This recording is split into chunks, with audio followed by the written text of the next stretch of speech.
Hello everyone, my name is Lynn and welcome to my week 7 presentation on the non-tax types of revenue. So in the primary non-tax revenue sources, local governments, they utilize user charges, user fees and licensing, and government funds the most. The user charges are payments for services that the government provide. The charges work when the service benefits the individuals or firms, but not the entire community as a whole. So examples of user charges are public utilities like your water, gas, electricity. And then you have the user fees and licensing. They provide access to activities with public prices, but they have the potential to raise money as well.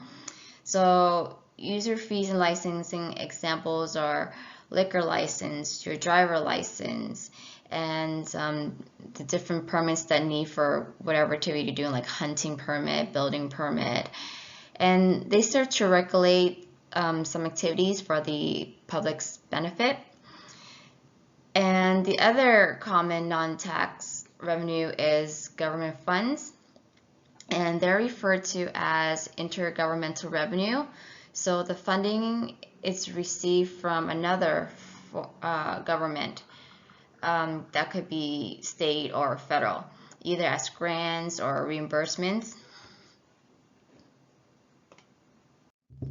In non-tax revenue sources, Anaheim depends on user fees, charges, and licensing.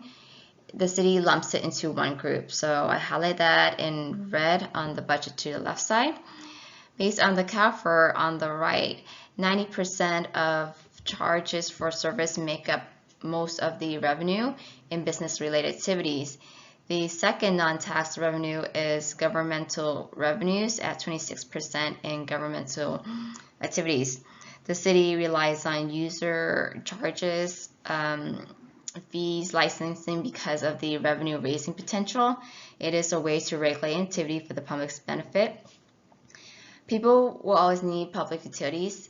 It is an inelastic demand. And user charges allow people to limit consumption by being charged on how much they use. So it benefits the individual or the firm, but not the community as a whole. And Anaheim depends on tourism. So they can obtain revenues from business licensing and permits.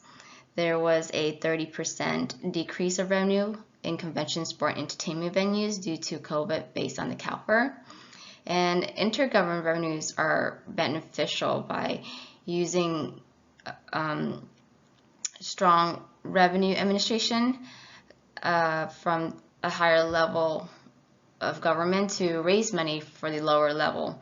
For example, grants funds ideas and projects to provide public assistance, and it stimulates the economy in return.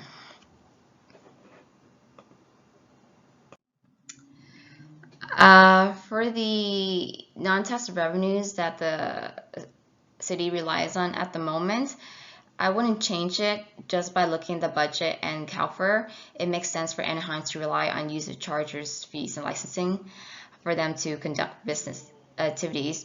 So as a tourist attraction, it attracts business, and that will require permits and licensings.